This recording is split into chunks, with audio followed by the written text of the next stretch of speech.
Assalamualaikum warahmatullahi wabarakatuh. Dulur, piye kabarnya? Balik mana renang aku di sini dengan Cak Nufur. Semoga teman-teman sehat selalu.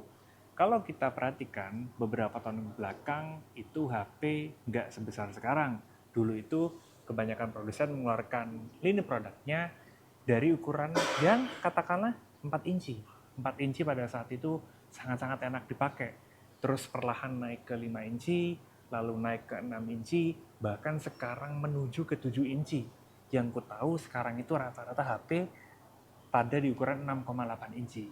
Mungkin rasanya sekarang kita masih sudah terbiasa ya dengan ukuran seperti itu. Tapi kalau kita kilas balik, kok kelihatannya HP sekarang itu besar-besar sekali. Bukan hanya Android, tapi iPhone pun pada saat Steve Jobs masih ada, itu kelihatan beda ya. Karena Steve Jobs itu gennya HP-nya HP kecil. Ketika beliau wafat, digantikan oleh Tim Cook, HP ukuran layar dari iPhone ini mulai membesar secara perlahan. Nah, ini sangat sayang sekali ya. Jadi, udah mulai kehilangan HP-HP yang mini.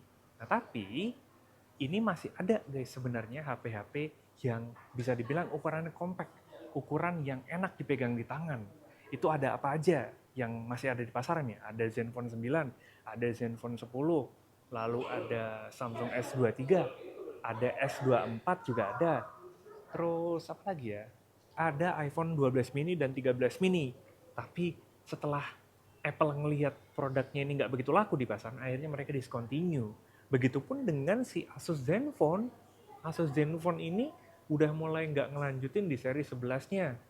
Dia sudah mengganti dari mini ke seri ultra. Ngikutin tren pasar di zaman sekarang. HP dengan komposisi layar yang besar. Yang akan kita bahas ini adalah Samsung Galaxy S23. HP rilisan awal 2023 yang masih enak banget dipakai sampai sekarang. Bahkan harganya sudah turun di kisaran 9 jutaan. Worth it nggak nih dengan harga segitu? Karena sekarang itu sudah mulai menipis stoknya, terus di online juga sudah mulai digantikan sama S24. Mari kita bahas. Nah, kalau S23 ini pun orang banyak membandingkan dengan, kalau di harga segini ya, dengan Xiaomi 14T Pro, lalu ada S24 FE, lalu juga ya Zenfone 11 Ultra yang harganya lagi turun-turunnya banget, ya kan. Nah, aku berhasil nyobain HP ini kurang lebih selama 24 jam ya, buat ngetes nih, apa aja sih yang bikin ini menjadi alasan untuk kita pinang. Ya, ada 7 alasan. Mari kita bahas satu-satu. Yang pertama tadi, udah aku spill di awal, yaitu ukurannya. Aku pun termasuk orang yang suka banget sama ukuran HP yang compact.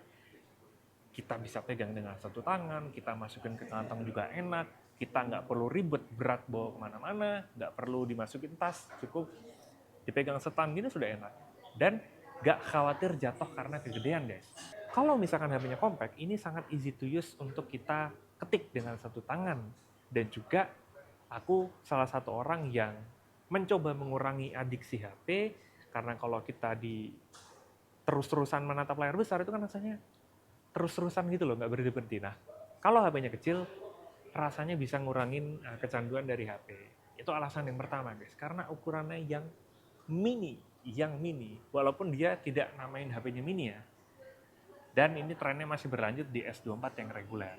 Secara ukuran sama aja dan modelnya juga kurang lebih sama-sama aja seperti ini guys. Nah, alasan yang kedua adalah desainnya. Coba kalau teman-teman lihat HP ini, betapa keren dan betapa elegannya kan. Teman-teman jangan salah fokus. Ini adalah seri flagship dari Samsung. Beda loh. Mungkin teman-teman gagal paham ya. Karena banyak yang mengatakan atau yang membuli bahwa kalau misalkan kita beli HP Samsung semuanya itu sama aja. Mau dari kelas entry level sampai ke kelas flagship yang lagi tak pegang sekarang. Tapi ternyata setelah aku pegang baru paham bedanya gitu loh. Memang kita kalau secara lihat dari jauh rasanya kelihatan sama aja. Tapi coba deh teman-teman pegang, teman-teman rasain dari backdoor-nya di sini dan dari build material yang ada di berbagai macam sudut ya, dari pinggiran, dari bawah, dari atas. Itu kerasa banget bedanya, kerasa banget coatingnya, kerasa banget bahwa oh ini HP yang mahal. Karena HP ini awalnya adalah belasan juta guys. Sekarang lagi turun di kisaran 9 jutaan. Nah, yang menjadi khas dari S23 ini satu-satunya yang flashnya masih di sini. Juga ditemenin sama S23 Plus ya. Setelah itu, generasi selanjutnya S24 itu sama. flashnya agak turun ke bawah.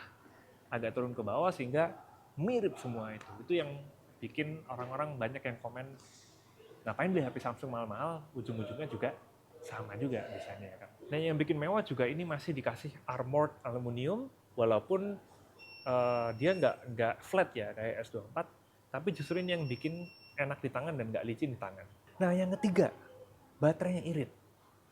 Baterainya itu walaupun ini di luar standar HP kebanyakan yang rata-rata 5000 mAh, ini cuma 3900 mAh, di bawah 4000 mAh. Tapi dia sangat efisien buat penggunaan sehari-hari. Karena dibekali dengan chipset yang luar biasa keren, yaitu Snapdragon 8 Gen 2 for Galaxy, ditambahin for Galaxy-nya ya. Jadi udah dituning menyesuaikan karakteristik dari si Samsung ini sendiri. Tapi dengan catatan, awetnya ini cuma untuk pemakaian casual ya, pemakaian ringan. Jadi rata-rata SOT yang didapetin dari HP ini itu berkisar antara 5 jam sampai 8 jam. Bisa. Kalau mau pakai yang 5 jam, itu kita pakai full data seharian. Dan kalau kita mau nyentuh angka 8 jam, itu pakai kondisi Wi-Fi indoor ya, dengan kondisi stabil dan pemakaian yang wajar, mau dipakai game apa enggak. Yang penting tadi guys, acuan nih, apakah pakai data atau pakai Wi-Fi. Nah, alasan yang keempat adalah software-nya. Siapa yang nggak kenal dengan One UI? Malah sebentar lagi ini mau rilis One UI 7. Yang mana di HP ini pasti kebagian. Awalnya ini dengan Android 13 ya, One UI 5, terus sekarang sudah One UI 6, nanti masih ada update lagi 4 kali ya, dan sifatnya jangka panjang sampai tahun 2026.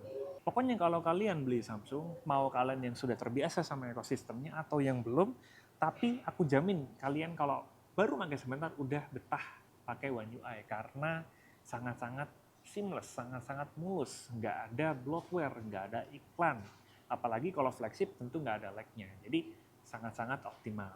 Nah selain itu fitur dari flagship banyak ya, tentu ada Knox, lalu kemarin juga baru diturunin Samsung Galaxy AI, walaupun kemarin introducingnya di seri yang S24, tapi ini udah kebagian guys. Tadi aku bilang, semua seri flagship itu masa update-nya panjang-panjang, 4 tahun sampai 7 tahun ya kalau yang ultra ya. Ya walaupun kalau seri A55 juga sama 4 tahun guys, tapi paling tidak poinnya adalah kita bisa dapetin update software yang panjang. Sehingga kita ada garansi dari segi masa pakai sampai ke segi keamanan, karena diupdate terus guys. Nah di software ini tentu juga ada Samsung DeX yang mana akan sangat enak kita jadikan HP sekecil ini jadi portable PC, bisa kita colok maupun kita wireless, sehingga enak kalau misalkan kita pakai multitasking.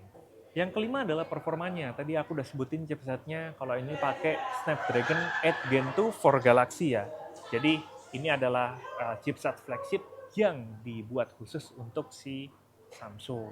Tentu kalau misalkan main game nggak ada masalah, apalagi game-game yang ringan. Kemarin aku nyoba 2 game ya, Mobile Legends dengan spek rata kanan, ultra ya, frame rate ultra, grafiknya ultra, main selama 15 menit turunnya adalah 5%. Lalu game yang kedua adalah LOL guys, Wild Rift dengan settingan grafik high, resolutionnya medium, dan efek quality-nya medium. Kemarin main selama 14 menit turunnya 6% aja. Dan dari 2 game tersebut nggak ada kendala lag sama sekali. Cuma kelemahannya adalah kita nggak bisa viewing map lebih luas karena layarnya yang kecil guys. Snapdragon 8 Gen 2 sendiri bisa dapetin skor Antutu sampai 1,2 juta.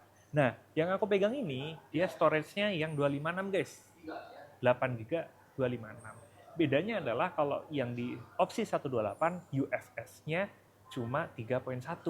Ini sudah pakai UFS yang 4.0. Makanya nggak ada masalah tadi aku bilang buat multitasking. Diangkat buat DeX juga pasti aman-aman aja. Walaupun HP ini kecil ya. Tiny dan powerful ya. The power of the phone in the palm of my hand ya. Kalau katanya siapa musuhnya Peter Parker tuh? Dr. Octo ya. The power of the phone in the palm of my hand. Dan yang keenam adalah layarnya. Walaupun HP ini cuma 5 inci, tapi jangan salah. Kalau misalkan kita nonton dari sini, itu mata kita bener-bener dimanjain. Karena tajam. dia sudah pakai Dynamic AMOLED 2X. Walaupun belum LTPO ya. Jadi kalau untuk refresh rate-nya itu bisa sih 120 Hz, tapi dia nggak bisa diem di 1 Hz. Jadi kalau dalam keadaan diem, paling rendah adalah 24 Hz. Kerennya, ini berjalan optimal di berbagai aplikasi, khususnya sosial media. Mau kita scrolling TikTok, mau kita scrolling IG, terus kita scrolling YouTube, itu works guys, 120 Hz nih. Jadi enak, makin dimanjain mata kita ya. Karena beberapa HP itu masih belum support 120 Hz, walaupun mereka HP-nya sudah ada 120 Hz. Nah, alasan yang terakhir adalah kameranya bagus guys. Ini aku bilang kameranya bagus. Nah, triple setup yang ada di sini apa aja sih? Ada wide, ada ultra wide, lalu ada telephoto. Semuanya berfungsi dengan baik. Dan ketika di zoom maksimal, kalau misalkan kita manfaatin optical zoom, itu cuma di 3 kali aja, selebihnya adalah sifatnya digital zoom guys. Bisa 10 kali dan maksimal 20 kali. Untuk hasilnya bagus, cuma kelihatan beda di ultrawide-nya guys. Dan lensa 3 kali telefotonya asik betul. Cuma kalau 10-30 kali, ini sifatnya crop ya guys. Cuma digital zoom aja guys. Namun secara detail, secara warna, secara kontras, ini tajam bener guys kamera dari Samsung S23 ini. Pop up ya karakternya Samsung. Di kamera malam pun juga nggak kalah bagus, apalagi potretnya blurnya rapi guys. Nah, cuma herannya pas malam pakai lensa utama kok beda, kurang tajam gitu. Sementara di sudut yang lain malah bagus. Nah, ini night mode-nya juga bagus guys. Nyala ya, menyala sekali, terang. Ketika kita ngonten pakai ini pun tenang karena kameranya bagus. Banyak orang yang banding-bandingin antara Samsung maupun iPhone. Ini berani ku bilang kita ngonten pakai ini pun juga sudah bagus ya, karena anggapan semua orang ngonten itu harus pakai iPhone. Jadi kan enak tuh misalkan kita lagi traveling dengan pocket size yang sekecil ini, kita nggak perlu repot-repot bawa DSLR atau mirrorless. Cukup point and shoot aja pakai kamera ini, HP ini. Dan itu sangat-sangat representatif. Bisa lah ngerekam momen yang keren-keren sepanjang hidup kita dan dituangkan di sosial media dengan Samsung Galaxy S23 ini. Coba kita zoom ya. Kita zoom di sini juga maksimal 6 kali aja guys. 6 kali aja ya di sini ya. Wah, dan secara fokusnya dia juga cepat guys. Sangat cepat. Beda memang kamera kualitas entry, mid-range sampai ke kelas flagship. Dia punya rasa guys, punya kualitas. Ya guys, tes kamera depan Samsung Galaxy S23 Ultra HD yang bisa 60 fps ya. Sekarang jam 10-an ya. Matahari di Surabaya sangat panas banget guys. Coba kita tes. Oh, dynamic range-nya dia lumayan bagus. Coba kita balik. Yang mana dia bisa sama 4K dan 60 fps. Coba kita zoom ke maksimal 10 kali zoom. Ya, ini stabilisasi nyala guys. Nah, begini. Kalau misalkan kita nyalain fitur Super Steady On ya guys. Ini kualitas 4K ya. Luar biasa, ini stabil banget loh ini. Ini jalan cepat tuh ini, jalan cepat, agak cepat loh ini. Tuh. Ya. Kita coba lari ke arah sana ya. Gimana guys, menurut teman-teman guys? Bang, kalau udah ngambil fitur yang ini, pilihan yang ini, nggak bisa langsung di switching ke kamera depan guys. Stabil loh ini guys.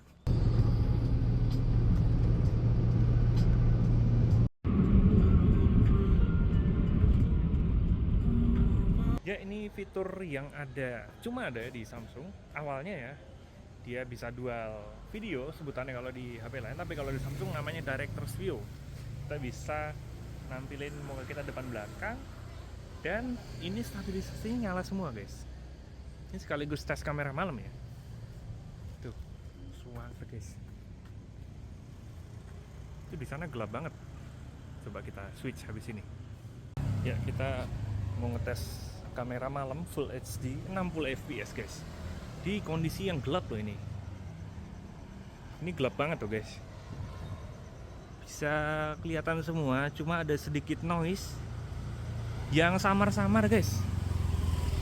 Dan surprisingly bagus untuk stabilisasinya ya. Padahal ini nggak kita nyalain super steady-nya. Coba. Dan ini kita bisa switch ke 0,6. Tuh, Masya Allah, keren guys. Kita langsung coba pindah ke kamera 3 kalinya juga bisa guys. Cuma ini enaknya kalau dia ada OIS, mau zoom berapa kali pun ini 12 kali dia masih stabil, nggak goyang ya. Padahal tanganku gerak-gerak ini guys. Kita langsung coba ke ultrawide lagi. Set, loh.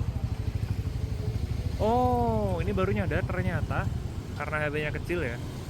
Jadi kadang jari kita nutupin guys. Itu salah satu kelemahannya mungkin karena saking kecilnya. Ini dapat. Masih dapat. Kok tadi enggak ya?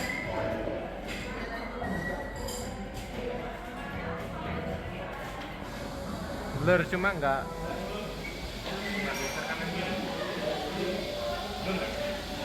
Blur. Tetap blur. Cuma nggak bisa objek ya.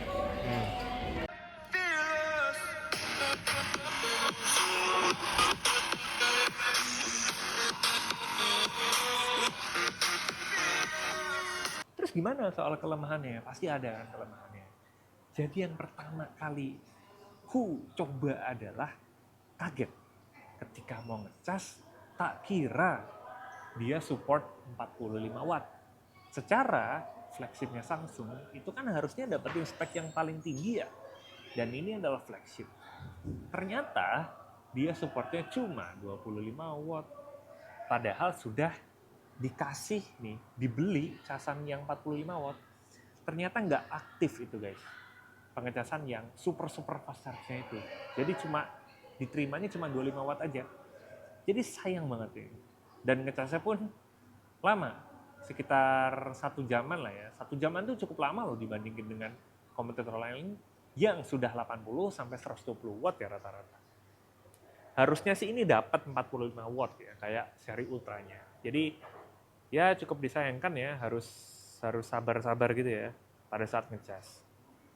Untungnya aman karena HP ini irit.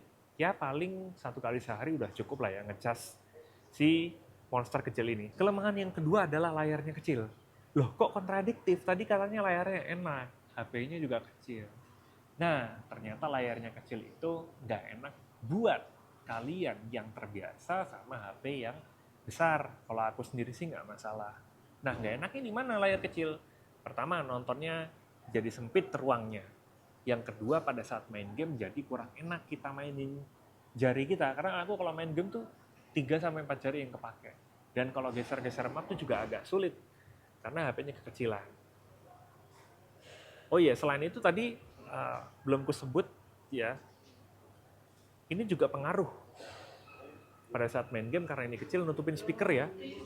Nutupin speaker yang ada di sini jadi hanya bisa memanfaatkan yang ada di earpiece yang ada di sini guys. Kelemahan yang ketiga adalah HP ini panas. Panas.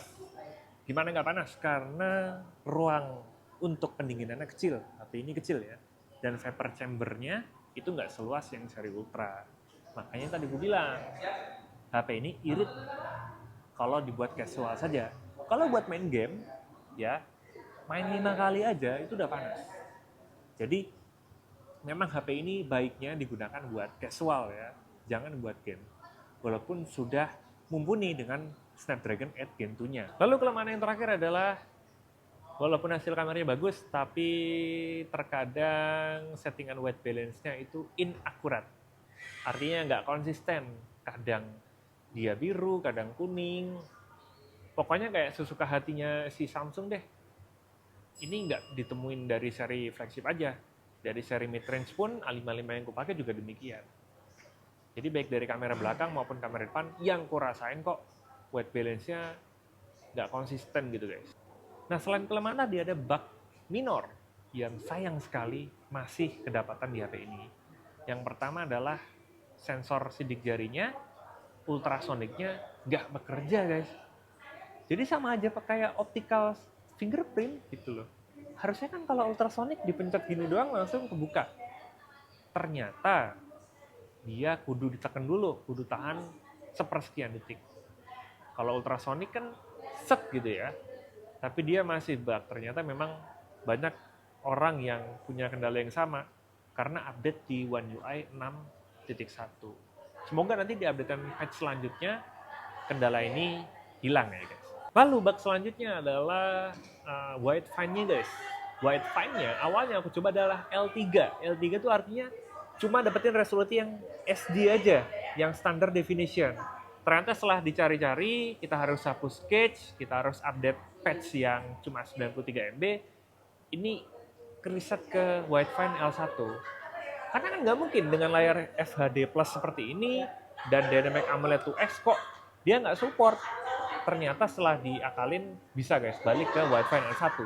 Cuma sayangnya kok kayak nggak berpengaruh gitu ke Netflix. Dia masih agak pecah sedikit. Padahal sudah pakai jaringan yang bagus dan akun yang dipakai juga paling atas guys subscription-nya. Harusnya nggak ada alasan sampai dia bisa HD maupun Ultra HD. Tapi masih bug guys. Mungkin teman-teman ada pengalaman yang sama, share dong di kolom komentar. Siapa tahu bisa ngasih tahu caranya bersihin bug-bug yang tadi. Ya segitu aja guys untuk video kali ini. Akhirnya kita dapetin kesimpulan bahwa Samsung S23 ini masih sangat worth it untuk dipakai. Ini sudah akhir tahun 2024, stoknya semakin menipis. Sebentar lagi rilis Samsung S25. Ya walaupun dari salib Itel ya. Nah kalau biasanya kalau ada rilisan HP terbaru, ini semakin worth it untuk dibeli dan semakin turun harganya. Jadi tunggu apa lagi guys? Pesanku buat para produsen, tolong dong segmentasi mini jangan dilupain, diproduksi lagi. Karena ada banyak orang, aku yakin sih banyak yang suka segmen ini, termasuk aku, untuk ngelirik pasar mini ini. Sebenarnya ada. Atau kalau misalkan para produsen ini ragu-ragu ya udah budget iklannya dikurangin aja. Nggak usah digembar-gemborkan supaya kalian nggak boncos. Biarin aja produk ini terus ada, sehingga bisa mengobati kerinduan pada saat menggunakan HP yang mini guys. Semoga teman-teman dapat informasi yang menarik dan bermanfaat. Sampai jumpa lagi, terima kasih. Wassalamualaikum warahmatullahi wabarakatuh.